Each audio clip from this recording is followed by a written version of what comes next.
வாசிக்கலாம். யோவான் எழுதின சுவிசேஷம், யோவான் எழுதின சுவிசேஷம் அதுல 3வது அதிகாரம். யோவான் எழுதின சுவிசேஷம் 3ஆம் அதிகாரம், அதுல 3வது வசனத்தையும் 5வது வசனத்தையும் ஒரு சத்தமாய் வாசிக்கலாம். இயேசு அவனுக்கு பிரதியுத்தரமாக, ஒருவன் மறுபடியும் பிறவாவிட்டால் தேவனுடைய ராஜ்யத்தை காண மாட்டான் என்று மெய்யாகவே மெய்யாகவே உனக்கு சொல்லுகிறேன் என்றார். இயேசு பிரதியுத்தரமாக, ஒருவன் ஜலத்தினாலும் ஆவியினாலும் பிறவாவிட்டால் தேவனுடைய ராஜ்யத்தை பிரவேசிக்க மாட்டான் என்று மெய்யாகவே மெய்யாகவே உனக்கு சொல்லுகிறேன். அல்லேலூயா. அப்புறம் இந்த வேத வசனத்தை யோவான் எழுதின சுவிசேஷம் 3ஆம் அதிகாரத்தில் இருக்கிற 3வது வசனம் இந்த 5வது வசனத்தை நம்ம ஆதாரமாக கொண்டு நாளுக்கு வார்த்தையை நம்ம கேட்கலாம். செய்தியின் தலைப்பு என்ன அப்படின்னா, அதாவது வேதம் சொல்கிறது நம்ம மறுபடியும் பிறக்க வேண்டும் அப்படின்னு சொல்லப்பட்டிருக்கு. அப்படின்னால ஏன் நாம மறுபடியும் பிறக்க வேண்டும், மறுபடியும் பிறத்தல் அப்படின்னா என்ன அப்படின்றத குறிச்சும், தொடர்ந்து இந்த மறுபடியும் பிறத்தல் மூலமாய் நமக்குள்ள ஏற்பட்ட மாற்றங்களை குறித்து அதனால என்ன பண்ண போறோம், நம்ம பார்க்க போறோம். அல்லேலூயா. வேதம் சொல்வது மறுபடியும் நாம ஏற்று சொன்னார், ஒருவன் மறுபடியும் பிறவாவிட்டால் எந்த ராஜ்யத்தை காண மாட்டான், தேவ ராஜ்யத்தை காண மாட்டான். அல்லேலூயா. இப்ப கேள்வி என்ன அப்படின்னா, ஏன் நாம மறுபடியும் பிறக்க வேண்டியது அவசியமா இருக்கிறது? அல்லேலூயா. நம்ம எல்லாரும் நம்ம கடந்த நாட்கள் நம்ம செய்தி கேட்டு நமக்கு தெரியும் பாருங்க. அதாவது தேவன் தம்மையே மனிதனுக்குள்ள ஜீவனா வைத்து நாம அவருடைய வெளியாக்கமாக மாற வேண்டும், அவரை போலவே மாற வேண்டும் அப்படின்னு யாரும் நோக்கமா இருக்கு, தேவன் நோக்கமா இருக்கிறது. அந்த குறிக்கோளுக்காக தான் மனிதனை பாருங்க, அவர் ஆவி ஆத்மா சரீரத்தோடு சிருஷ்டிக்க கூடியவரா அவர் இருந்தார். மனிதனுடைய ஆவிதான், அதாவது தேவனை உள்ளடக்கி கொள்ளக்கூடிய ஒரு உறுப்பா என்ன பண்ணுது இருக்கிறது. அல்லேலூயா.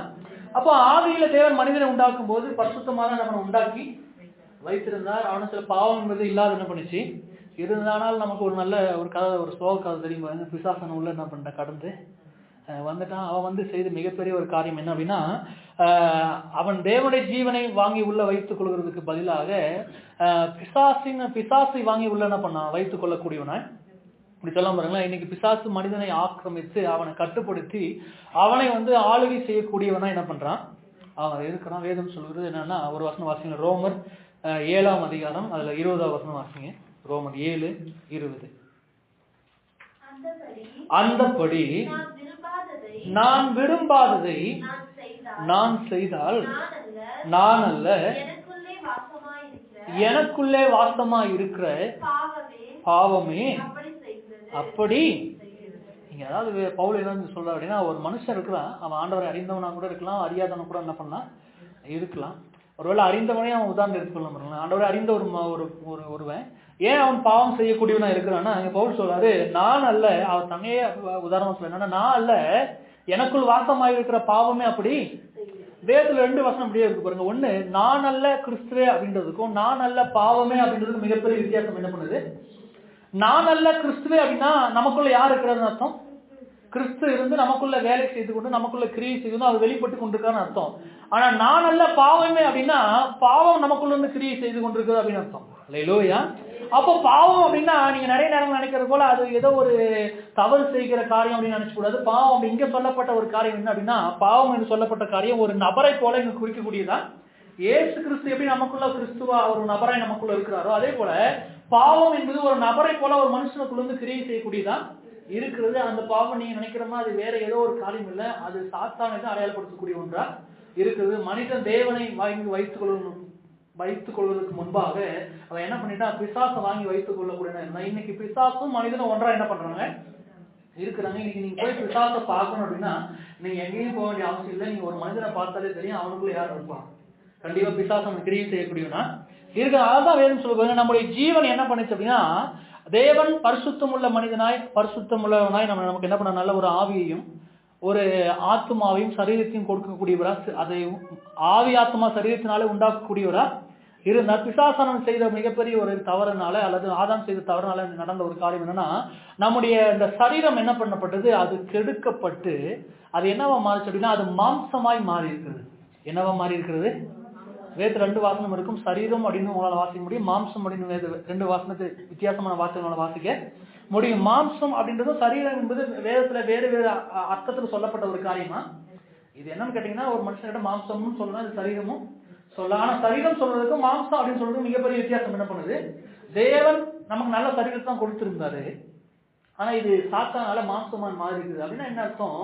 ஆண்டு சொல்றாரு இல்லைங்களா, மனுஷன் பாவம் செய்த போது அவன் மாம்சம் தானே அப்படின்னு சொன்னார் இல்லைங்களா.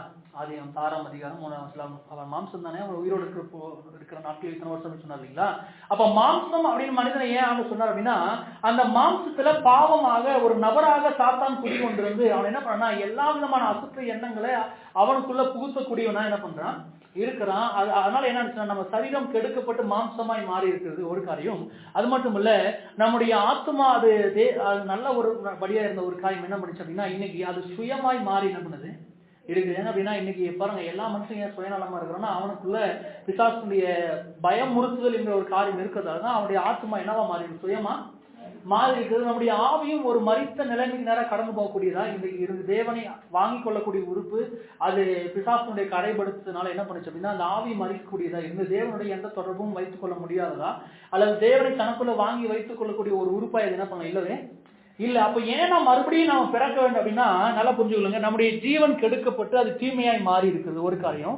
2வது காரியம், அதை தீமையிலிருந்து நன்மையாய் மாற்ற முடியாது என்கிறதுக்காக தான் ஆண்டவர் நம்மளை மறுபடியும் பிறக்க செய்யக்கூடியவதான் இருக்கிறார். இல்லையா? இன்னைக்கு உலகத்துல பாருங்க, நிறைய மனிதர்கள் இருக்கிறாங்க, நிறைய சாதுக்கள் அப்படின்னு சொல்லப்பட்ட நிறைய நபர்கள் என்ன பண்றாங்க இருக்கிறாங்க. அவர்கள் எல்லாம் பாருங்க, மனிதனை முன்னேற்றுவதற்கு நிறைய சுய முன்னேற்ற கொள்கைகளை கொடுக்கக்கூடியவர்களா இருக்கிறாங்க. ஆனா அந்த சுய முன்னேற்ற கொள்கைகள் ஒரு மனிதனையும் நல்லவனாய் மாற்ற முடியவே முடியாது. இல்லையா? தேவனை ரட்சிப்பு ஒரு மனுஷனை சரி செய்வதோ முன்னேற்றுவதோ கிடையாது, அவனை மறுபடி பிறக்க செய்கிறது தான் தேவனுடைய மிகப்பெரிய ஒரு திட்டமா இருக்கிறது. இல்லையா? அப்ப நான் ஏன் மறுபடியும் பிறக்க வேண்டும் அப்படின்னா, என்னுடைய ஜீவன் அது முழுவதுமாய் கெடுக்கப்பட்டு அது என்னவா மாறி இருக்கு? தீமையா மாறி. ஒரு வாசம் வாசிங்களேன், எரேமியா 13:23. எரேமியா 13:23.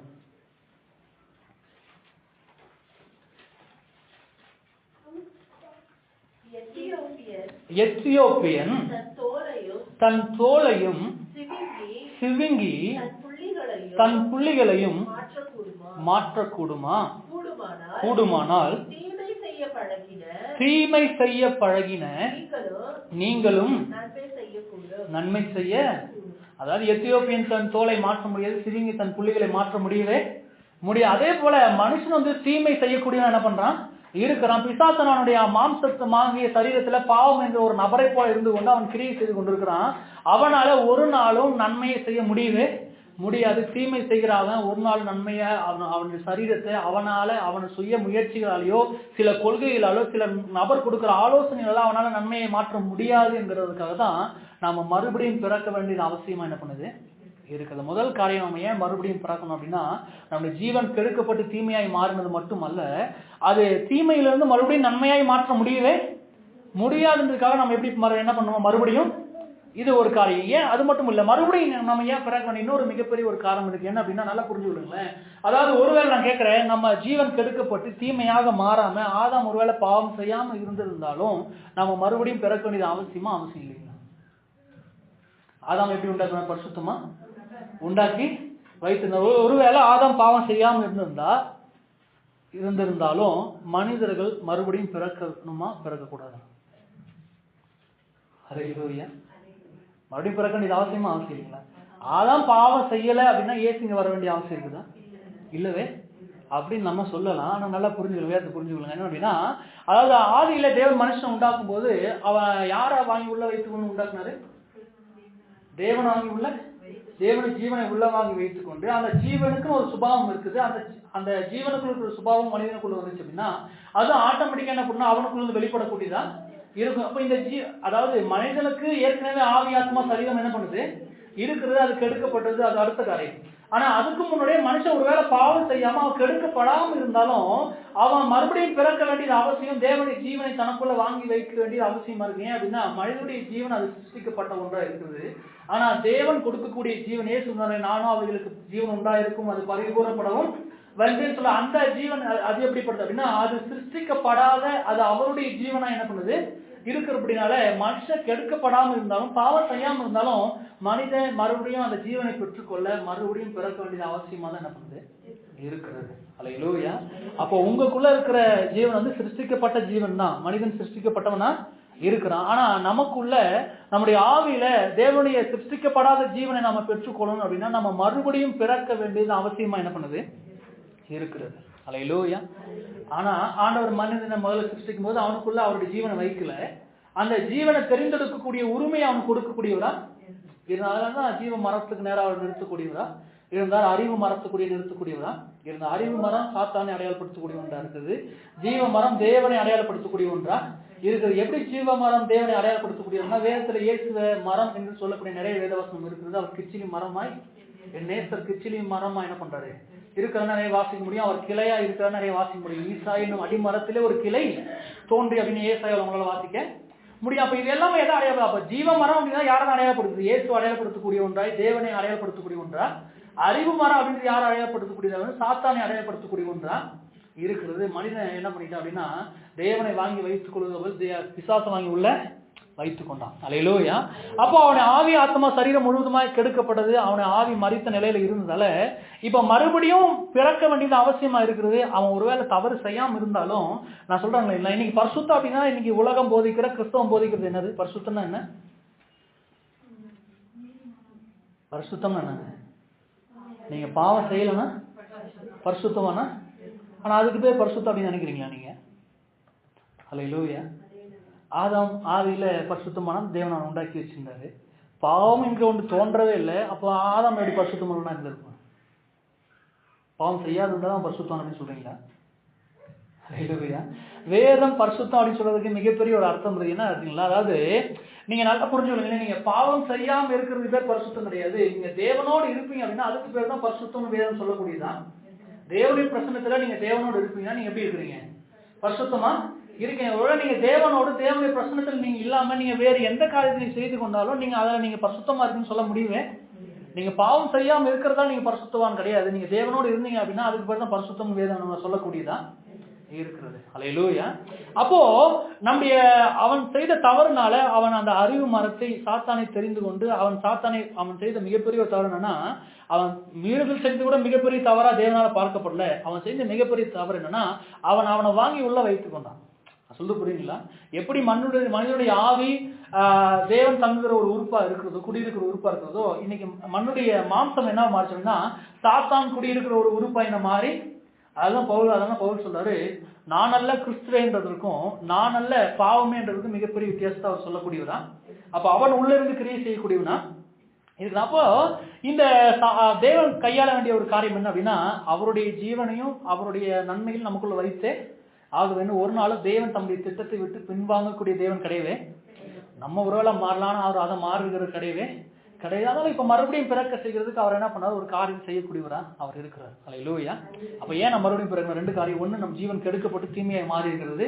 அந்த தீமையிலிருந்து நம்மையை மாற்ற முடியாது என்பதற்காக நம்ம மறுபடியும் பிறக்க வேண்டும். இது ஒரு தாழ்வான ஒரு காரியம் சொல்லலாம். உயர்வான அம்சத்திலிருந்து நம்ம சொல்லலாம். இப்படி சொல்லலாம் என்ன அப்படின்னா அதாவது நம்ம பாவம் செய்யாம இருந்திருந்தாலும் நம்ம ஜீவன் கெடுக்கப்படாமல் இருந்தாலும் நம்ம மறுபடியும் பிறக்க வேண்டியது அவசியம். ஏன் அப்படின்னா தேவனுடைய சிருஷ்டிக்கப்படாத ஜீவனை நம்ம உள்ள வைத்துக் கொள்ள வேண்டியது தேவனுடைய திட்டமா இருக்கிற அப்படின்னால அதை நம்ம பெற்றுக்கொள்ள மறுபடியும் பிறக்க வேண்டியது கண்டிப்பா அவசியமானதுதான் இருக்கிறது. அதான் இங்க சொல்றாரு, ஒருவன் மறுபடியும் பிறவாவிட்டால் தேவனுடைய ராஜ்யத்துல பிரவேசிக்க மாட்டான். அப்போ மறுபடியும் பிறக்கிறது அப்படின்னா நீங்க ஆவியானவர்னால பிறக்கிறதுக்கு பேர் தான் வேதம் என்ன சொல்லுது அப்படின்னா மறுபடியும் பிறக்கிறது அப்படின்னு வேதம் சொல்லக்கூடியதான் இருக்கிறது. அல்லேலூயா. அந்த ஆவியான நீங்க பெறும்போது என்ன நடக்குதுன்னா அந்த ஆவியானவர் உங்களுடைய மனித ஆவி என்று சொல்லப்படுற அந்த ஆவிக்குள்ள அவர் குடியிருக்கக்கூடியவரா இருக்கிறார். அப்ப எப்ப நீங்க ஆவியானவரை பெறுறீங்களோ அப்பதான் நீங்க என்ன பண்ணுங்க? மறுபடியும் பிறக்கக்கூடியவர்களா நீங்க இருக்கிறீங்க. அப்போ முதல் முறை நம்ம பெற்றோர்களை பிறந்திருக்கிறோம். ஆனா இந்த முறை நம்ம எப்படி பிறந்திருக்கோம் அப்படின்னா நம்ம தேவனால பிறந்திருக்கிறோம். வேதம் சொல்லப்படக்கூடியதா. அதாவது எவர்கள் தேவனை ஏற்றுக்கொண்டால் தேவனை புத்திரரா இருக்கிறார்கள். மாம்ச சித்தத்தினாலாவது புருஷரின் சித்தத்தினால பிறவாமல் யாரால பிறந்தவர்களா? தேவனால பிறந்தவர்களா இருக்கிறாங்க. அப்ப நீங்க மறுபடியும் பிறக்கவே என்னன்னா தேவனுடைய ஆவியானவர் உங்களுக்குள்ள கடந்து வரக்கூடியவரா இருக்கிறார். அந்த ஆவியானவர் என்ன பண்ணாருன்னா அதாவது இயேசு கிறிஸ்துவுக்குள்ள யார் இருந்தது? தேவன் இருந்தார். அப்படி சொல்லலைங்களா? தேவனுடைய மனித உருவம் தான் இயேசு கிறிஸ்துவா இருக்கிறார். இயேசு கிறிஸ்துவுடைய மனித உரு அப்படி அது ஊனூர் யார் அப்படின்னா ஆவியானவர் என்ன பண்ணா சொல்லலாம். ஏன்னா வேறு அதான் சொல்லி 2ஆம் மாதம் இயேசு கிறிஸ்து உயிர்ப்பிக்க ஆவியானவரா இருக்கிற. அப்போ அந்த ஆவியானவருக்குள்ள என்ன அப்படின்னா தேவனுடைய சிருஷ்டிக்கப்படாத ஜீவன் என்ன பண்ணுது உள்ள இருக்கக்கூடியதா இருக்கிறது. அப்போ அந்த ஆவியான உள்ள வரும்போது என்ன பண்ற அப்படின்னா நம்முடைய ஆவிக்குள்ள அவருடைய ஜீவனை கொண்டு வந்து வைக்கக்கூடியவரா இருக்கிறா. உங்களுக்குள்ள இப்போ ஒரு காரியம் நடந்திருக்குன்னா உங்களுக்குள்ள உங்களுடைய ஆவிங்கிற காரியமும் ஆவியான உள்ள வந்ததால அது உயிர்ப்பிக்கப்பட்டிருக்கிறது. ரெண்டாவது விஷயம் என்னன்னா சிருஷ்டிக்கப்படாத ஜீவனையும் நீங்க உங்களுக்குள்ள கொண்டிருக்கக்கூடிய நபர்களா நீங்க இருக்கிறீங்க. அல்லேலூயா. இதுக்கு பேர் தான் வேதம் சொல்லுது நீங்க மறுபடி பிறந்திருக்கீங்க அப்படின்னு சொல்லுது. அல்லேலூயா. எத்தனை பேர் புரிஞ்சது? அல்லேலூயா. நீங்க மறுபடியும் பிறந்திருக்கீங்களா? உங்களுக்குள்ள என்ன இருக்குது? உங்களுடைய ஆவி மட்டும் கிடையாது, உங்களுக்குள்ள கூடுதலா தேவனுடைய ஜீவன் என்கிற ஒரு காரியம் உள்ள என்ன பண்ணுது இருக்கிறது. அல்லேலூயா. அப்ப இதான் வேதம் என்ன சொல்றதுன்னா மறுபடி பிறத்தல் அப்படின்னு சொல்லப்படுகிறது. அல்லேலூயா. அப்ப இன்னைக்கு நம்ம பார்க்க வேண்டிய முக்கியமான காரியம் என்ன அப்படின்னா மூன்றாவது முக்கியமான காரியம் நம்ம பார்க்க என்னன்னா அதாவது மறுபடி ஜெனிப்பிக்கப்படுதல் மூலமா நமக்குள்ள உண்டான சில மாற்றங்கள் அப்படின்றது இருக்குது. அந்த மாற்றங்கள் நீங்க அறியல அப்படின்னா நீங்க ஒரு சரியான ஒரு ஆவிக்குரிய வாழ்க்கை உங்களால கண்டிப்பா வாழ முடியவே முடியாது. மறுபடி பிறந்ததால உங்களுக்குள்ள என்ன மாற்றம் நடந்துச்சு அப்படின்னு நீங்க நினைக்கிறீங்க? அல்லேலூயா. யாரா சொல்லுங்க. மறுபடியும் நீங்க பிறந்ததால உங்களுக்குள்ள என்ன மாற்றம் சொல்லுங்க. பழைய சுபாவங்கள் மாத்திக்கணுமா மாறுமா? மாறும். ஓகே. வேற அதாவது நீங்க மறுபடியும் ஜெனிப்பிக்கப்பட்டதால ஆவியானவர்ல பிறந்ததால அல்லது தேவனுடைய ஜீவனை உங்களுக்குள்ள வாங்கி வைத்துக் கொண்டதால நீங்க உங்களுக்குள்ள என்ன நன்மைகள் உண்டாயிருது அப்படின்னு நீங்க நினைக்கிறீங்க? இந்த தெளிவா சொல்ல போறோம். நித்திய ஜீவனை பெற்றிருக்கிறோம். அதுதான் சொன்னா ஜீவன் நமக்குள்ள இருக்குது. அந்த ஜீவனோட தன்மை தான் நித்தியமானது. புரியுதுங்களா? ஓகே. அப்புறம் வேற ஒரு வசனம் வாசிங்க. எசேக்கியேல் 36வது அதிகாரம் அதுல 26வது வசனம் நீங்க வாசிங்க. எசேக்கியேல் 36:26 உங்களுக்கு நவமான இருதயத்தை கொடுத்து உங்கள் உள்ளத்திலே புதிதான ஆவியை கட்டளையிட்டு கல்லான இருதயத்தை உங்கள் மாம்சத்திலிருந்து எடுத்து போட்டு சதையான இருதயத்தை உங்களுக்கு இங்க வேதம் சொல்ற அதாவது நாம ரட்சிக்கப்பட்டு அல்லது நாம மறுபடி ஜெனிப்பிக்கப்பட்டதால மறுபடியும் நாம பிறந்ததால அதாவது நம்முடைய ஆவி உயிர்ப்பிக்கப்பட்டு தேவனுடைய ஜீவனை நமக்குள்ள நம்ம பெற்றுக்கொண்டதால் நடந்த முதல் மாற்றம் என்ன அப்படின்னா வேதம் சொல்வது நமக்கு ஒரு நவமான இருதயத்தை தேவன் கொடுத்து கல்லான இருதயத்தை சதையான இருதயமாய் மாற்றி இருக்கிறாராம். அல்லேலூயா. அதாவது நவமான அப்படிங்கிற வார்த்தைக்கான அர்த்தம் என்னன்னா புதிய அப்படின்னு அர்த்தம். அல்லேலூயா. உங்களுக்கு நீங்க ரட்சிக்கப்பட்டதால நீங்க மறுபடியும் ஜெனிப்பிக்கப்பட நடந்த மிகப்பெரிய ஒரு காரியம் என்னன்னா உங்களுக்குள்ள ஒரு புதிய இருதயத்தை ஆண்டவர் கொடுத்திருக்கிறார். அல்லேலூயா. புதிய இருதயம் அப்படின்னா நீங்க நினைக்கிற மாதிரி உங்களுக்குள்ள இருக்கிற இருதயத்தை எடுத்துட்டு புதுசா கொண்டு வந்து வச்சார் அப்படின்னு அர்த்தம் கிடையாது. உங்களுக்குள்ள இருக்கிற அந்த பழைய இருதயத்தையே என்ன பண்றாருன்னா அது புதிதாய் மாற்றி இருக்கிறார். அல்லேலூயா. அங்க வேற சொல்லுங்க கல்லான இருதயத்தை என்னவா மாற்றுவாராம்?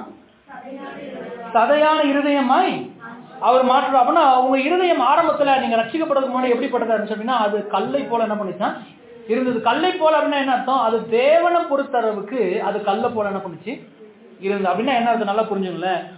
நீங்க ரட்சிக்கப்படாத முன்பாக உங்களுக்கு யாரும் எதையும் சொல்லி தர வேணாம். நீங்க ஆண்டரை பத்தி சொன்னாலே நீங்க எரிச்சல் அடையக்கூடியவர்களா கண்டிப்பா என்ன பண்ணுவீங்க இருப்பீங்க. அது மட்டும் இல்ல நீங்க எரிச்சல் அடைவது மட்டும் இல்ல நீங்க தேவனை எதிர்க்கக்கூடியவர்களா இருப்பீங்க. நீங்க தேவனை விரும்பாத ஒரு நபர்களாய் கண்டிப்பா என்ன பண்ணிருப்பீங்க.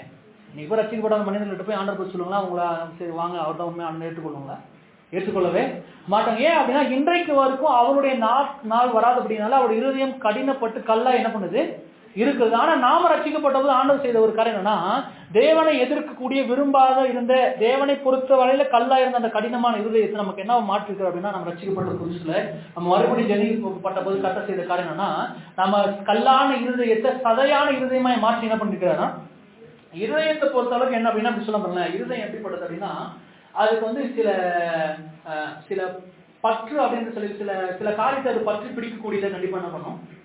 இருதயத்தை எப்படி இருதயம் என்ன விஷயத்தில் செயல்படுதுன்னா இருதயம் வந்து ஒருவர் மேல பாசம் வைக்கக்கூடிய ஒரு உறுப்பா என்ன பண்ணுது இருக்கிறது. ஒருவரை ஒரு சில காரியங்களை அது மகிழ்ச்சி அடையக்கூடியதா இருக்கிறது. சில காரியங்கள் அது விரும்பக்கூடியதா இருக்கு. அப்ப இருதயத்தின் செயல்பாடுனா ஒண்ணு அது பற்றுள்ளதாய் அது பாசம் நிறைந்ததாய் அது சில காரியங்கள் விரும்பக்கூடியதாய் அது சில காரியங்களை மகிழ்ச்சி அடையக்கூடியதா என்ன பண்ணுது இருக்குது. அப்போ நம்ம ரட்சிக்கப்படுறதுக்கு முன்னாடி நடந்த ஒரு காரியம் என்னன்னா, நம்ம இருதயம் எப்படி இருந்துச்சுன்னா, பாவத்தை அது பற்றி பிடிக்கக்கூடியதா இருந்துச்சு, உலகத்தை சிநேகிக்கக்கூடியதாகவும் இச்சையான காரியங்களை அது விரும்பக்கூடியதா என்ன பண்ணுச்சு இருந்தது. அது தேவனை பொறுத்த அளவுக்கு இருதயம் கல்லான இருதயம் அர்த்தம், அது எந்த ஒரு பாசமும் அது எந்த ஒரு பற்றும் இல்லாத ஒரு கடினமானதா என்ன பண்ணுச்சு காணப்படக்கூடியதா இருந்தது. தேவனை பொறுத்த அளவுக்கு அது எந்த ஒரு சந்தோஷமும் அது எந்த ஒரு விருப்பமும் இல்லாத உறுப்பாக என்ன பண்ணுச்சு இருந்தது. ஆனா என்னைக்கு தேவன் நமக்குள்ள வந்து நம்மளை மீட்டெடுத்தாரோ, நம்ம என்னைக்கு நம்ம மறுபடி ஜெனிப்பிக்கப்பட்டு ஆவியான நமக்குள்ள கடந்து வந்தாரோ, அன்றைக்கு அவர் செய்த மிகப்பெரிய ஒரு காரியம் என்னன்னா, முதல்ல அவர் நமக்கு புதிய இருதயத்தை தரக்கூடியவரா இருந்தார். புதிய இருதயம் என்னன்னா, தேவனை பொறுத்த அளவுக்கு தேவனை நேசிக்கக்கூடிய இருதயம் நமக்கு என்ன பண்ணி கொடுத்து இருக்கிறார். அதனாலதான் நம்ம பாருங்க, நமக்கு யாரும் எதையும் சொல்லலைன்னா நம்ம ஆட்டோமேட்டிக்கா தேவன் நமக்கு புதிய இருதயத்தை கொடுத்துருக்கு. அப்படின்னால நாம தேவனை நேசிக்கவும் அவரை விரும்பவும் நம்ம இருதயம் அவர் பக்கமாய் சாயக்கூடியதாய் கண்டிப்பா இருக்கும். அல்லேலூயா. ஏன் நம்ம ஆவிக்குரிய காரியங்களை விரும்பக்கூடியதா இருக்கிறோம், ஏன் நம்ம பரலோக காரியங்கள் நம்ம விரும்பக்கூடியதா இருக்கிறோம் அப்படின்னா, நமக்கு புதிய இருதயத்தை அவர் கொடுத்து இருக்கக்கூடியவரா. வேதம் சொல்ல, மான்கள் நீரோடை வாஞ்சிக்கிறது போல என் ஆத்துமா உண்மையில் தாகமாய் இருக்குது. அப்படின்னா இன்னைக்கு ஏன் அப்படிப்பட்ட ஒரு இருதயம் நமக்கு வந்திருக்குது அப்படின்னா, அவர் அந்த இருதயத்தை நமக்குள்ள வைத்திருக்கக்கூடியவரா அவர் இருக்கிறார். அல்லேலூயா. எத்தனை பேர் சொல்றீங்க உங்களுக்கு புதிய இருதயத்தை அவர் கொடுத்திருக்காரு? அல்லேலூயா. அப்ப நமக்குள்ள நடந்த ஒரு முதல் மிகப்பெரிய, அதாவது நம்ம ரட்சிக்கப்பட்டதால நடந்த, நம்ம மறுபடியும் பிறந்ததால நடந்த மிகப்பெரிய காரணம் நம்முடைய இருதயத்தை அவர் புதிதாக என்ன பண்ணி மாற்றி வைத்திருக்கிறார். அதனால நம்ம இருதயம் அவர் விரும்பக்கூடியதுதான் இருக்கு முதல் காரணம். இரண்டாவது அவர் நமக்குள்ள செய்த ஒரு மாற்றம் என்ன அப்படின்னா, அதே 36 தொடர்ந்து வாசிங்க. உங்களுக்கு நவமான இருதயத்தை கொடுத்து உங்கள் உள்ளத்திலே புதிதான ஆவி என்ன பண்ணுவாரா. இரண்டாவது நமக்குள்ள அவர் செய்த மறுபடி ஜெனிப்பிக்கப்படுவதன் மூலமா நமக்குள்ள நடந்த மிகப்பெரிய ஒரு நன்மை மாற்றம் என்ன அப்படின்னா, நம்முடைய மனித ஆவி அது மரித்த நிலையில் இருந்தது. ஆனாலும் ஆண்டவராக இயேசு கிறிஸ்து அல்லது ஆவியான உள்ள வந்ததால நம்முடைய மனித ஆவியை அவர் உயிர்ப்பித்து என்ன பண்ணிருக்கிறாரா, வைத்திருக்கிறாராம். அல்லேலூயா. முன்னாடி இருந்த பழைய இருதயத்துக்கான மிகப்பெரிய பிரச்சனை என்னன்னா, அது கடினத்தன்மையோடு தேவனை எதிர்க்கக்கூடியதாய் விரும்பாததாய் தேவனை பொறுத்தளவு கல்லா என்ன பண்ணிச்சு இருந்தபடினால அது மிருதுவாய், அதாவது சதையான இருதயமாய் மாற்றி வைத்திருக்கிறார். இப்ப தேவனை பொறுத்தளவு நம்ம இருதயத்தை சரி பண்ணிட்டார். புரியுதுங்களா? அது நமக்குள்ள ஒரு நடந்த ஒரு மாற்றம். ரெண்டாவது இப்போ பிரச்சனை என்ன அப்படின்னா, நம்முடைய மனித ஆவிதான் தேவனை தொடர்பு கொள்ளக்கூடிய ஒரு உறுப்பாய் மட்டுமல்ல, அது தேவனை நமக்குள்ள வாங்கி வைத்துக் கொள்ளக்கூடிய ஒரு உறுப்பாய் இருந்தது. அது ஆதாம் பாவம் செய்ததால அது உயிரற்ற ஒரு தூக்கத்துல ஒரு மரித்த நிலைமை கடந்து போனதால ஆவியானவர் உள்ள வந்து அவருடைய ஜீவனை நமக்குள்ள வைத்ததால இன்னைக்கு நடந்திருக்கிற ஒரு மிகப்பெரிய மாற்றம் என்னன்னா, அவர் நம்முடைய அந்த ஆவி என்ன பண்ணுறதுன்னா அது உயிர்ப்பிக்கப்பட்டதாய் இருக்கிறது. அல்லேலூயா. எத்தனை பேர் உங்க ஆவி உயிர்ப்பிக்கப்பட்டு இருக்கு அப்படின்னு நம்புறீங்க? அல்லேலூயா. நான் கேட்கிறேன், ஏற்கனவே ஒரு புதிய இருதயத்தை கொடுத்தாரு இல்லைங்களா, எதுக்கு மறுபடியும் ஒரு புதிய அந்த நமக்குள்ள இருக்கிற மரித்த அந்த ஆவியை உயிர்ப்பிக்கணும்? அல்லேலூயா. உண்மையா இல்லைங்களா? ஏற்கனவே ஒரு மாற்றம் நடந்துச்சு, நான் தேவனை விரும்புறேன், அவரை நேசிக்கிறேன், புரியுதுங்களா, நான் உயர்த்தக்கூடியதா இருக்கிறேன், அது மட்டுமே போதுமானதா இருக்குல்ல. ஏன் இந்த ஆவியை உயிர்ப்பிக்கிறார்? அல்லேலூயா. ஏன் இதை ஏன் உயிர்ப்பிக்கிறார்? அதனால புரிஞ்சுக்கல. இருதயத்தினுடைய செயல்பாடு என்னன்னா, அது தேவனை நேசிக்க முடியும், அதை தேவனை தொடர்பு கொள்ள எப்படி சொல்லுவாங்க, தேவனை நேசிக்கும், அது தேவனை விரும்புமே தவிர அது அவரை வாங்கி உள்ள வச்சுக்க முடியவே. இருதயம் வந்து அவர் வாசம் செய்கிற உறுப்பு கிடையவே கிடையாது. அதுக்கு அந்த செயல்பாடோ அந்த ஆற்றல் கிடையவே. உதாரணத்துக்கு நமக்கு முன்னாடி இந்த ஒரு பேனா இருக்குன்னு வச்சுங்களேன், இந்த பேனா ஒரு நல்ல பேனா வச்சுக்கோங்களேன், இது ஒரு விலை இழந்த பேனாவே இருக்குன்னு நீங்க நினைச்சு கற்பனை பண்ணிக்கணும். இந்த பேனாவை என்னால் விரும்ப முடியும், என்ன பண்ண முடியும், விரும்ப முடியும். என் இருதயம் அதிகமாக நேசிக்கவும் என்ன பண்ண முடியும் முடியும். ஆனா என்னோட இருதயத்தால இதை எடுக்க முடியும். எத்தனை பேர் தெரியுது? புரிஞ்சுது? அல்லேலூயா. உண்மையா இல்லைங்களா? என் இருதயத்தை விரும்பலாம், இதை நேசிக்கலாம், என்ன வேணா என்ன பண்ணலாம், கற்பனை திறன்ல என்ன வேணா பண்ண முடியும், யோசிக்க முடியும். ஆனா என் இருதயத்தால இதை எடுக்க முடியாது. என்னுடைய இருதயத்துக்கு அந்த ஆற்றல் கிடையவே கிடையாது. அப்போ இதை எடுக்கக்கூடிய ஆற்றல் எதுக்கு இருக்கு அப்படின்னா, என்னுடைய சரீரத்துக்கு, என்னுடைய கைக்கு தான் என்ன பண்ணுது. அதே போலதான் நம்முடைய மனித ஆவிக்கு தான் என்ன இருக்கு அப்படின்னா, தேவனை தொடர்பு கொள்ளவும், புரியுதுங்களா, அவரை தனக்குள்ள வாங்கி வைத்துக் கொள்ளக்கூடிய ஆற்றல் எதுக்கு இருக்கு அப்படின்னா நம்முடைய ஆவிக்கு தான் இருக்கிறதுனால இந்த ஆவியை தேவன் என்ன வந்து உயிர்ப்பிக்க வேண்டியது அவசியமா இருக்கிறது. அல்லேலூயா. அப்போ இன்னைக்கு நம்முடைய மரித்த ஆவியை என்ன பண்ண உயிர்ப்பித்து அவர் வைத்திருக்கிறார். அல்லேலூயா. முதல் காரியம் நமக்கு என்ன செய்திருக்கிறாரு, நம்முடைய புதிய இருதயத்தை தந்திருக்கிறார். இரண்டாவது காரியம் நமக்கு புதிய ஆவியை, அதாவது பழைய மரித்திருந்த ஆவியை உயிர்ப்பிக்கப்பட்டு நம்ம கொடுத்து இருக்கிற. மூன்றாவது காரியம் என்ன பண்ணிருக்காரு அடுத்து வாசிங்களேன். எசேக்கியேல் 36:27 வாசிங்க. 36:27. அடுத்து புதிய இருதயத்தை கொடுத்து புதிய ஆவி உயிர்ப்புக்கு அப்புறம் அவர் என்ன பண்ணாரு? உங்கள் உள்ளத்திலே என் ஆவியை வைத்து உங்களை என் கட்டளைகளில் நடக்கவும் என் நியாயங்களை கை கொள்ளவும் அவைகளின்படி செய்யவும்.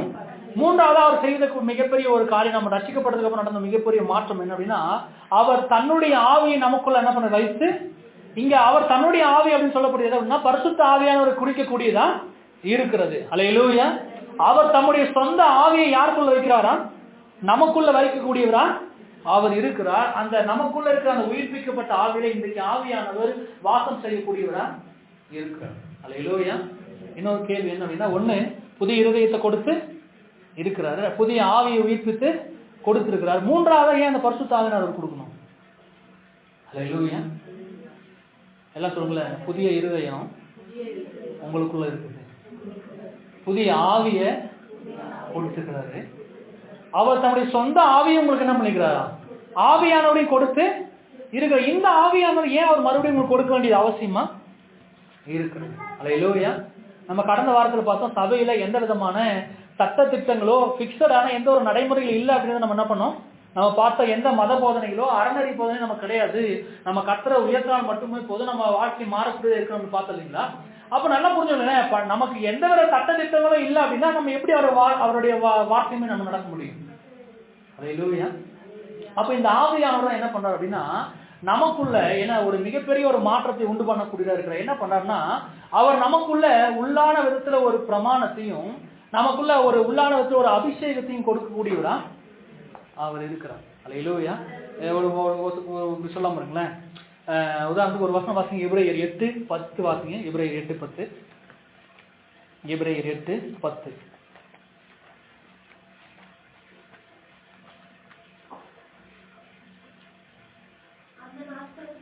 அந்த நாட்களுக்கு பின்பு நான் இஸ்ரவேல் குடும்பத்தாரோடே பண்ணும் உடன்படிக்கையாவது என்னுடைய பிரமாணங்களை அவர்களுடைய மனதிலே வைத்து அவர்களுடைய இருதயங்களில் அவைகளை எழுதுவேன். நான் அவர்கள் தேவனாய் இருப்பேன், அவர்கள் என் ஜனமாய். அதாவது என்ன நடக்குது, அதாவது நீங்க ஆண்டவரை அறிந்து கொண்டதுக்கு அப்புறம் உங்களுக்குள்ள நடந்த முதல் மாற்றம், அதாவது நீங்க மறுபடியும் ஜெனிப்பிக்கப்பட நடந்த முதல் மாற்றம் உங்களுக்கு புதிய இருதயத்தை தரக்கூடியவரா இருக்கிறார். நீங்க ஏன் தேவனை விரும்புறீங்க, மற்றவர்கள் ஏன் தேவனை விரும்பல, அவரை எதிர்க்கிறாங்க அப்படின்னா உங்களுக்குள்ள புதிய இருதயத்தை தந்திருக்கிறார். அந்த விசுவாசத்தை துவக்கி இருக்கிறது யாருதான்?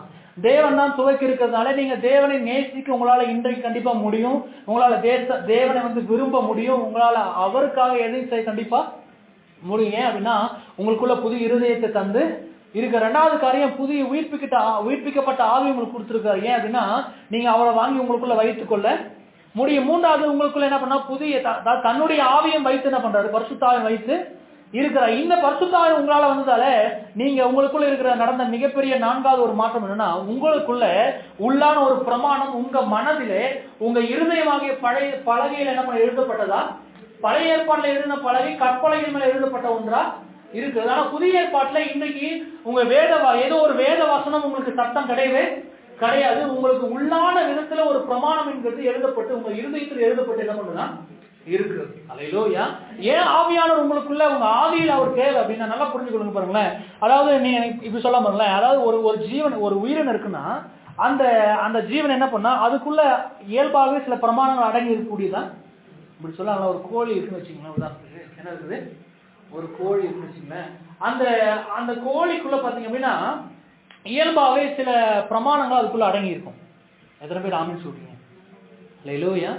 அந்த கோழிக்குள்ள இருக்கிற பிரமாணம் என்ன, அது இயல்பாகவே அதுக்குள்ள இருக்கிற அந்த ஜீவன் எந்த ஒரு உயிரினமா இருந்தாலும் சரி, அந்த உயிரினத்துக்குள்ள ஒரு பிரமாணம் என்கிறது அடங்கி இருக்கக்கூடியதா இருக்கும். அந்த பிரமாணம் என்ன பண்ணும் அப்படின்னா அந்த உயிரினம் எப்படி வாழணும் சொல்லிட்டு புரியுதுங்களா, அது எப்படி செயல்பட வேண்டும் என்பதை அது தானாகவே அறிந்து கொள்ள அது கிருபை கொடுக்கக்கூடியதா இருக்கும். எப்படி அறிந்து கொள்ளுமா, ஒரு கோழி இருக்குன்னு வச்சுங்களேன், அதுக்குள்ள இருக்கிற பிரமாணம் அது எப்படி வாழணும், அது எப்படி முட்டையிடணும் அப்படின்றத அது ஆட்டோமேட்டிக்கா அறிந்து கொள்ளுதா, இல்ல யாரும் சொல்லிக் கொடுக்குறாங்களா?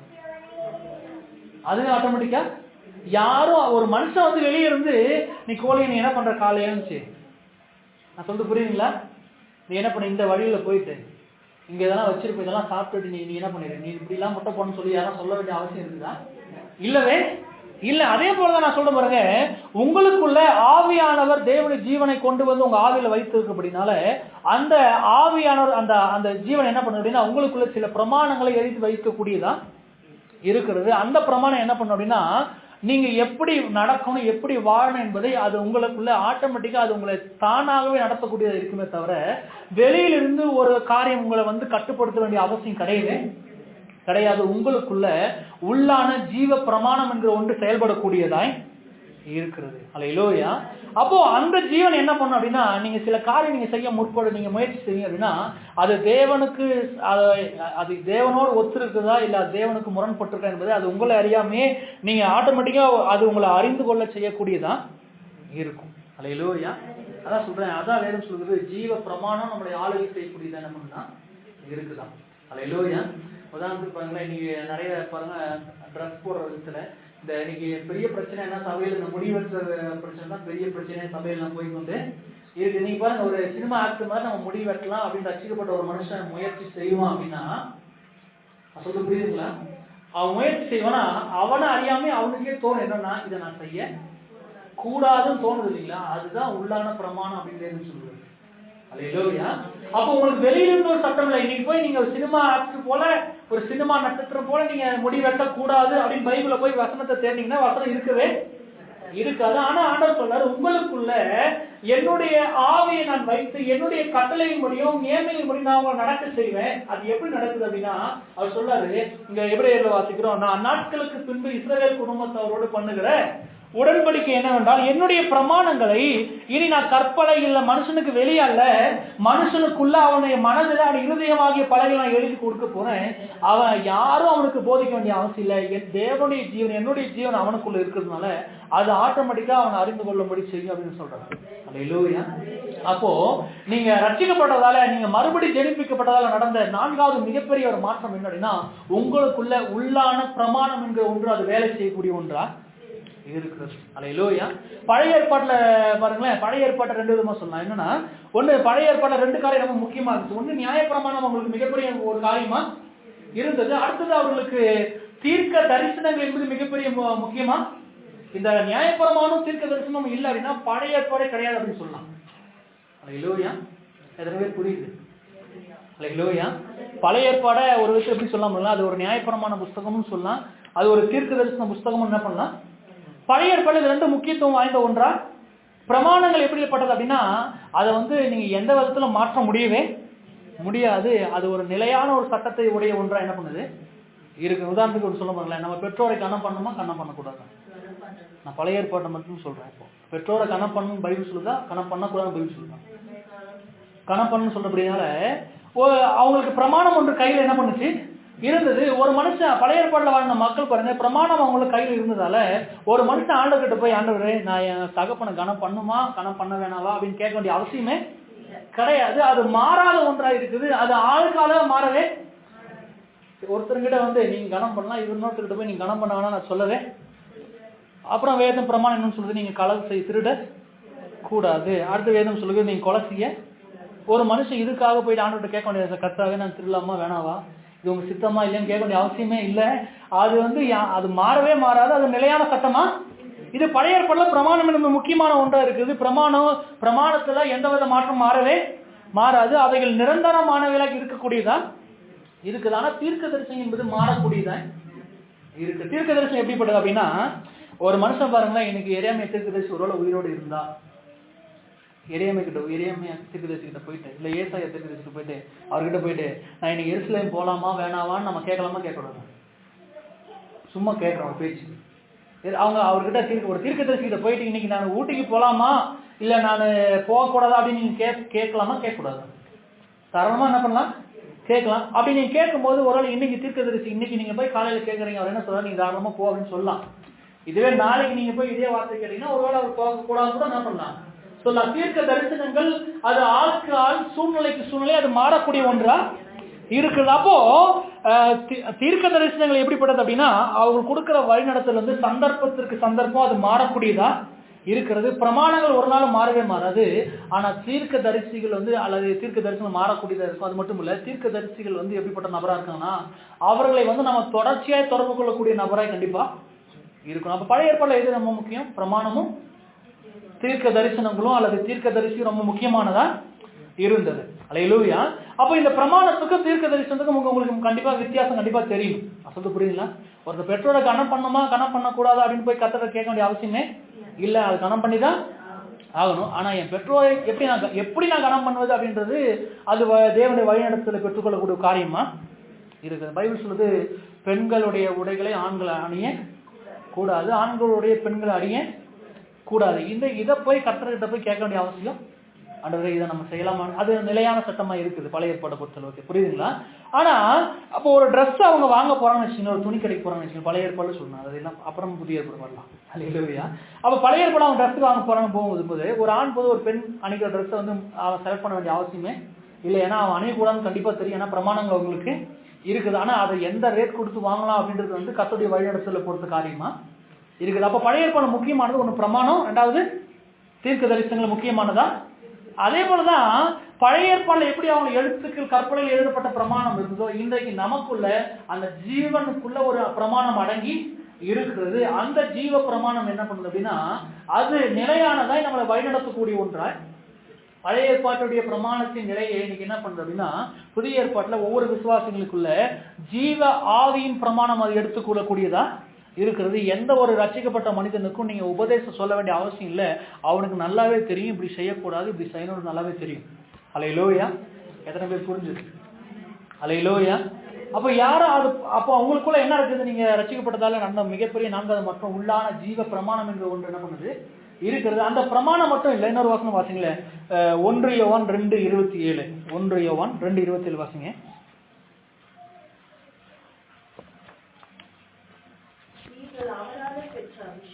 நீங்கள் அவராலே பெற்ற அபிஷேகம் உங்களில் நிலைத்திருக்கிறது, ஒருவரும் உங்களுக்கு போதிக்க வேண்டுவதில்லை.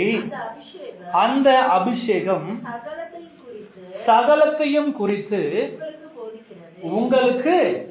அடுத்து நமக்குள்ள நடந்த 5வது அதாவது மிகப்பெரிய ஒரு மாற்றம் என்ன அப்படின்னா, உங்களுக்குள்ள உள்ளான அபிஷேகம் என்ற ஒன்றை தேவன் வைத்திருக்கக்கூடியதான் இருக்கிறார். இந்த அபிஷேகம் என்ன பண்ணுது அப்படின்னா, உங்களுக்கு நீங்க போய் யாரையும் எதையும் தொடர்பு கொண்டு நீங்க கர்த்தரை சித்தமா இல்லைன்னு கேட்க வேண்டிய அவசியம் இல்லை. உங்களுக்குள்ள இருக்கிற அபிஷேகமே அது உங்களுக்குள்ள உள்ளான அபிஷேகமா இருந்து கர்த்தருடைய சித்தத்தை அறிந்து கொள்ள முடியாது செய்கிறதாம். அல்லேலூயா.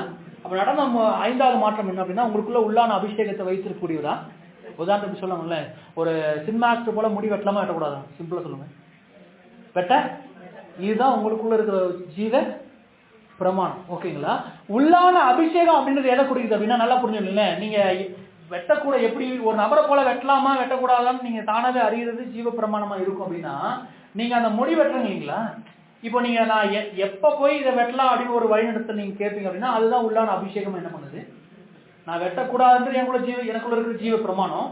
அதை நான் எப்ப எப்படி செய்யலாம் அப்படின்னு நான் கர்த்தருடைய வழிநடத்தல நான் கேட்பேன் அப்படின்னா, அதுதான் உள்ளான அபிஷேகமா என்ன பண்ணுது இருக்கிறது. உங்களுக்குள்ள அந்த அபிஷேகத்தை கர்த்தர் என்ன பண்ணிருக்கிறாரா அந்த வழிநடத்தல வைத்திருக்கிறார். அப்போ உங்களுக்குள்ள இருக்கிற அந்த உள்ளான அபிஷேகம் தான் உங்களை வழிநடத்தக்கூடிய ஒரு தீர்க்க தரிசியா என்ன பண்ணுது இருக்கிறது. நீங்க ஒரு சூழ்நிலையை சந்திக்கும் போது, ஒரு காரியத்தை நீங்க செய்யும் போது, நீங்க உங்களுக்குள்ளே நீங்க தேவனை நோக்கி கேட்கலாம், ஆண்டவரே நான் உங்களுடைய பிள்ளையா இருக்கிறேன், நான் இது எப்படி நான் செய்யலாம், இதில் நான் செய்யறது உங்க சித்தமா இல்லைன்னு சொல்லி நீங்க ஆட்டோமேட்டிக் உங்களுக்குள்ளே நீங்க கேட்பீங்க அப்படின்னா, அது உங்களுக்கு போதிக்கக்கூடிய ஒன்றாய் கண்டிப்பா என்ன பண்ணுமா இருக்கும்.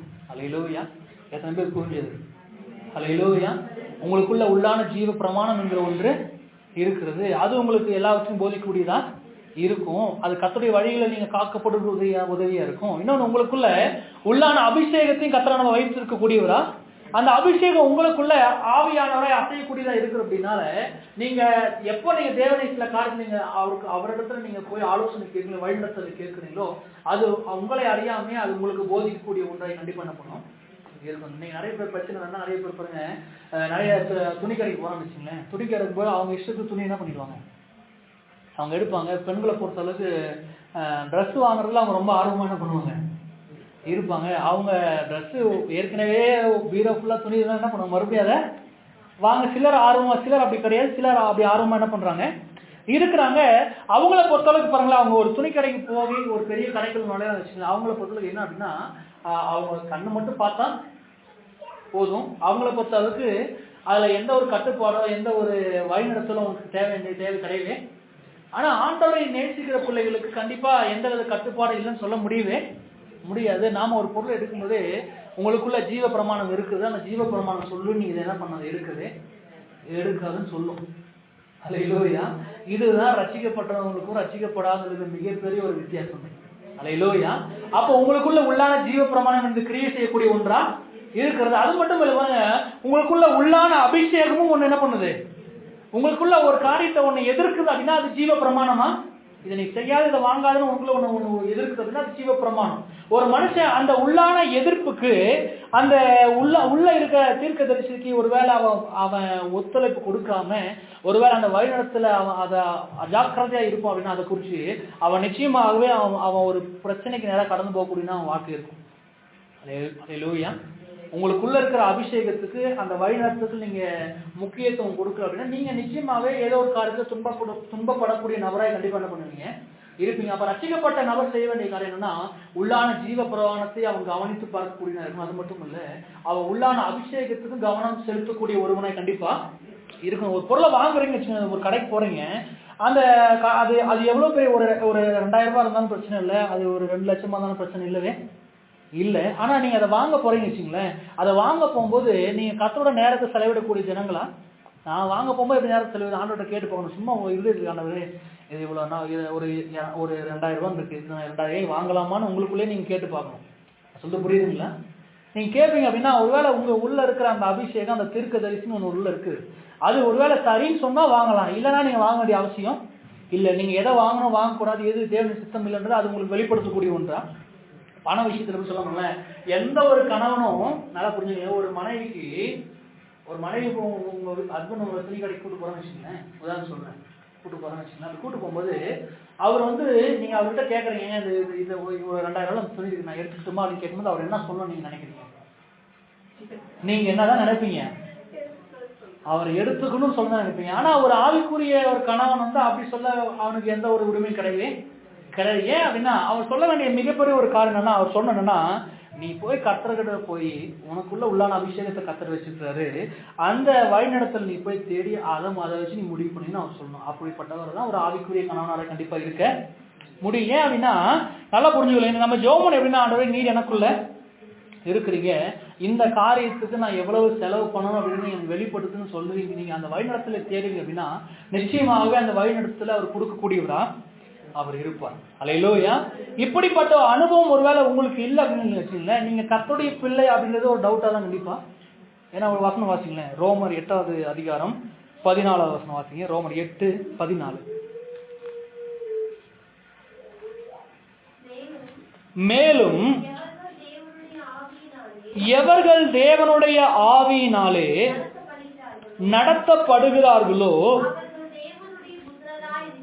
அவர்கள் தேவனுடைய புத்திரராய். வேதம் சொல்றது யாரு தேவனுடைய ஆவியினால் நடத்தப்படுகிறார்களோ அவங்க தான் எப்படி இருக்காங்களா? தேவனுடைய பிள்ளைகளா இருக்கிறாங்க. ஒருவேளை நீங்க உள்ள இருக்கிற ஜீவ பிரமாணத்துக்கும் உங்களுக்குள்ள இருக்கிற உள்ளான அபிஷேகத்துக்கும் நீங்க அக்கறை செலுத்தாம நீங்க இருக்கீங்க அப்படின்னா நீங்க கர்த்தருடைய பிள்ளைகள் அப்படின்றதே மிகப்பெரிய ஒரு கேள்விக்குறியாதான் இருக்கும். அல்லேலூயா. எத்தனை பேர் சொல்றீங்க உங்களுக்குள்ள உள்ளான பிரமாணம் இருக்குதுன்னு சொல்லிட்டு? அல்லேலூயா. உங்களுக்கு உள்ளான அபிஷேகம் என்ன பண்ணுது இருக்கிறது.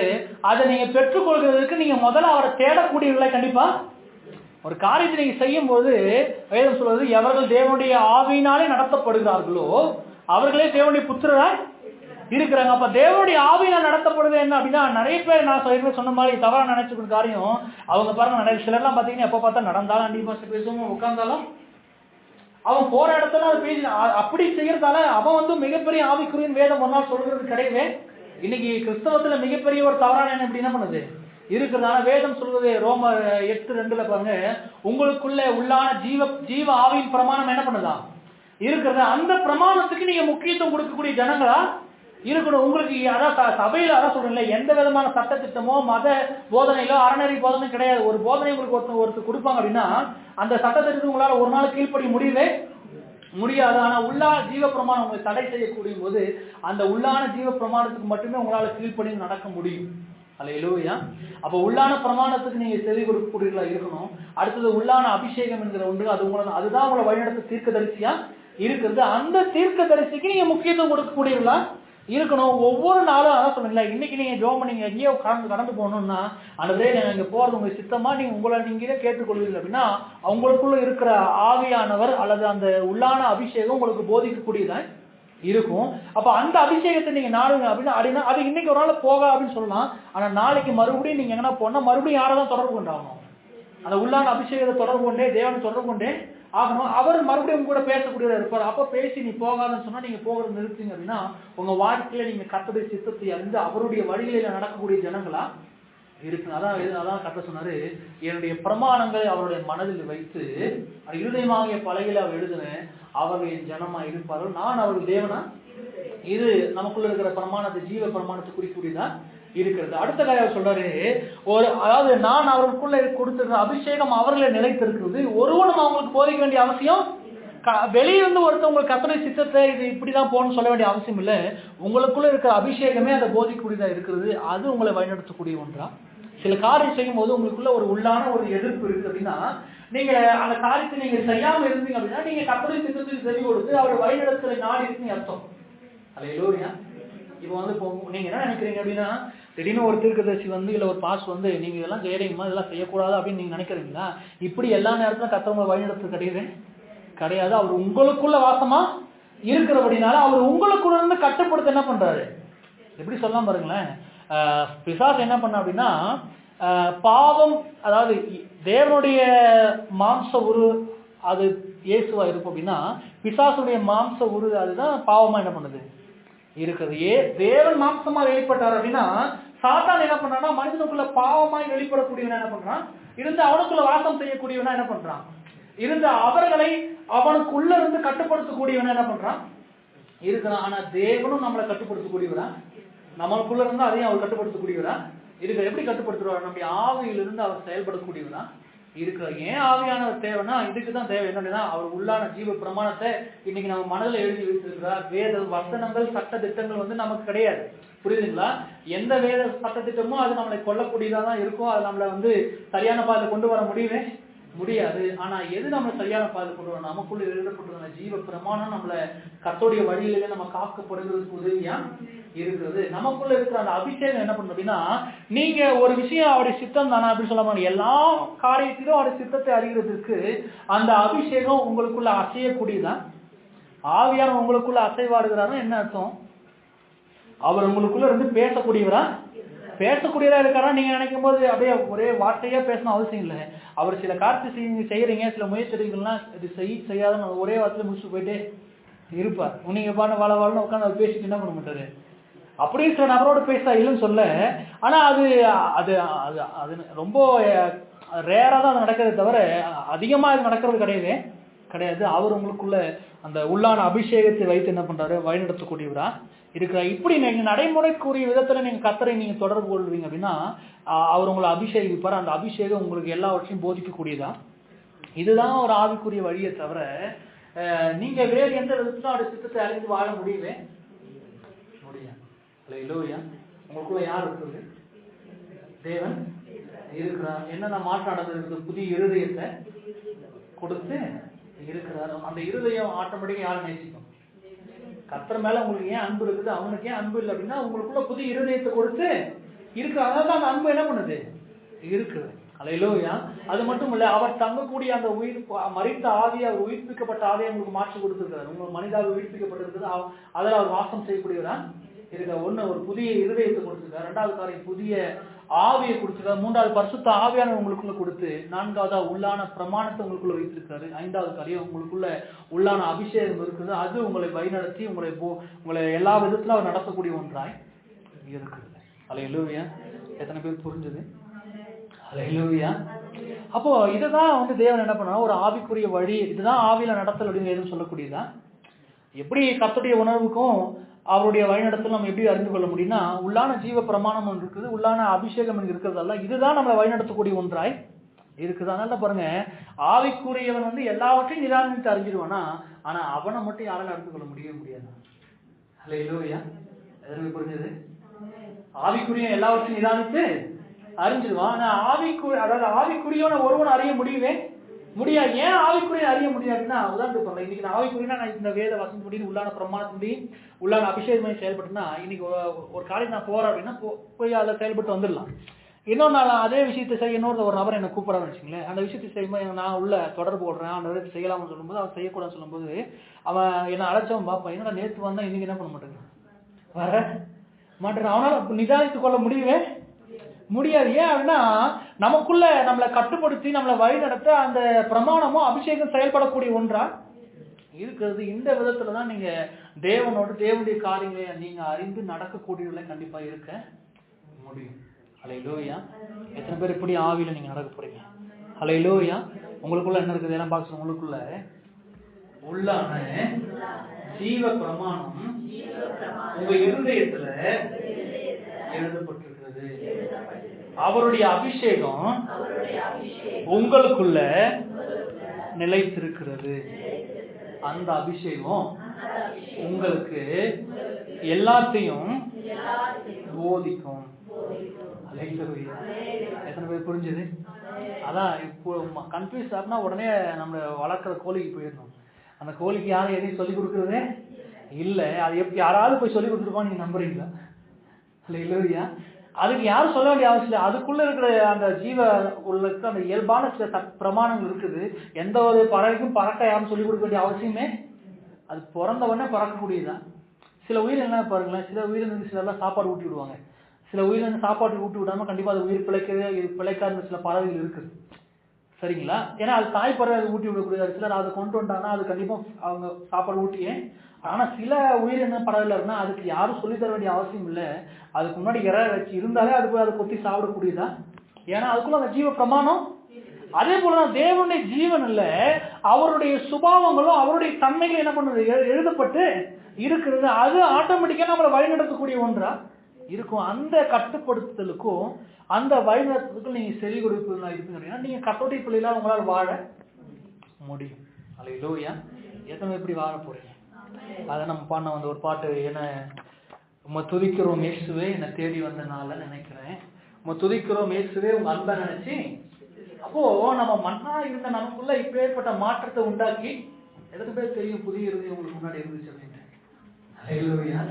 வேதம் சொல்றது புதிய இருதயத்தை கொடுத்து இருக்கிறார், புதிய ஆவியை கொடுத்திருக்கிறாரு, புதிய பரிசுத்த ஆவியானரை கொடுத்திருக்கிறார், உள்ளான பிரமாணத்தை எழுதி வைத்திருக்கிறாரா, உள்ளான அபிஷேகத்தை வைத்து. இது எல்லாமே நம்மள அவருடைய வழிகளில் நம்ம நடத்தக்கூடிய ஒன்றா இருக்கிறது. ஹல்லேலூயா. இந்த பாடலை பாடி முடிக்கலாமா? ஹல்லேலூயா ஹல்லேலூயா. நன்றி ராஜா, நன்றி நன்றி நன்றி இயேசுவே, உம்மை துதிக்கிறோம் இயேசுவே, என்னை தேடி வந்த நாள்ல நினைக்கிறேன். உம்மை துதிக்கிறோம் இயேசுவே, உங்க அன்பை நினைச்சு துதிக்கிறோம். உம்மை துதிக்கிறோம் இயேசுவே, என்னை தேடி வந்த நாள்ல நினைக்கிறேன். உம்மை துதிக்கிறோம் இயேசுவே, உங்க அன்பை நினைச்சு துதிக்கிறோம். பகலிலும் இரவிலும் பாதுகாத்த அன்பு, கருப்புலிலோ சுடலையிலோ பாதுகாத்த அன்பு, பகலிலும் இரவிலும் பாதுகாத்த அன்பு, கருப்புலிலோ சுடலையிலோ பாதுகாத்த அன்பு, அன்னை போல தந்தை போல அருகில் நிற்கும் அன்பு, அன்னை போல தந்தை போல அருகில் இருக்கும் அன்பு, திரையாரே கலங்காரே என்று பேசும் அன்பு, திரையாரே கலங்காரே என்று பேசும் அன்பு, எது கண் போல பொன்னாக காக்கின்ற தேவனை ஒரு தாய் போல சேயாக சுமக்கின்ற இயேசுவே, எது கண் போல காக்கின்ற தேவனே, எது தாய் இருக்கின்ற இயேசுவே உம்மை பாடத்தானே தினம் பார்க்க தேடுறேன். உம் பாதம் ஒன்றே போதும் என்று வாழுறேன். உம்மை பாடத்தானே தினம் பார்க்க தேடுறேன். உம் பாதம் ஒன்றே போதும் என்று வாழுறேன். தேவ தேவ தேவனே தேவாதி தேவன் பாடலை பாடி பயன்படுத்தலாமா? ராஜ ராஜ ராஜனே ராஜாதி ராஜனே தேவ தேவ தேவனே தேவாதி தேவனே ராஜ ராஜ ராஜனே ராஜாதி ராஜனே உன் நாமம் பாடி போற்றுவோம் பாதம் நாடி தொழுகுவோம் நாமம் பாடி போற்றுவோம் பாதம் நாடி தொழுகுவோம். அல்லேலூயா அல்லேலூயா அல்லேலூயா அல்லேலூயா. எண்ணி முடியாத அதிசயங்கள் கணக்கில் அடங்காத அற்புதங்கள் எண்ணி முடியாத அதிசயங்கள் கணக்கில் அடங்காத அற்புதங்கள் எதுவெனி நமக்கு செய்ததா எதுவெனி நமக்கு செய்ததா. உம் நாமம் பாடி போற்றுவோம் உம் பாதம் நாடி தொழுகுவோம். இயேசுவே எத்தனை விசுவாசிக்கிறீங்க? உம்மை துதிக்கிறோம் இயேசுவே என்ன தேடி வந்த நான் நினைக்கிறேன். உம்மை துதிக்கிறோம் உங்க அன்பை நினைச்சு துதிக்கிறோம். உம்மை பாடத்தானே தினம் பார்க்க தேடுறேன். உம் பாதம் ஒன்றே போதும் என்று வாழுறேன். சொல்லுவான் உம்மை பாடத்தானே தினம் பார்க்க தேடுறேன். உம் பாதம் ஒன்றே போதும் என்று வாழுறேன்.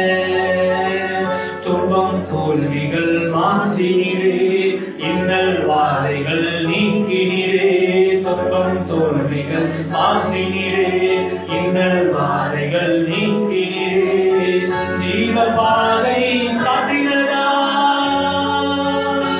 ஜீவ பாதை காட்டினதா.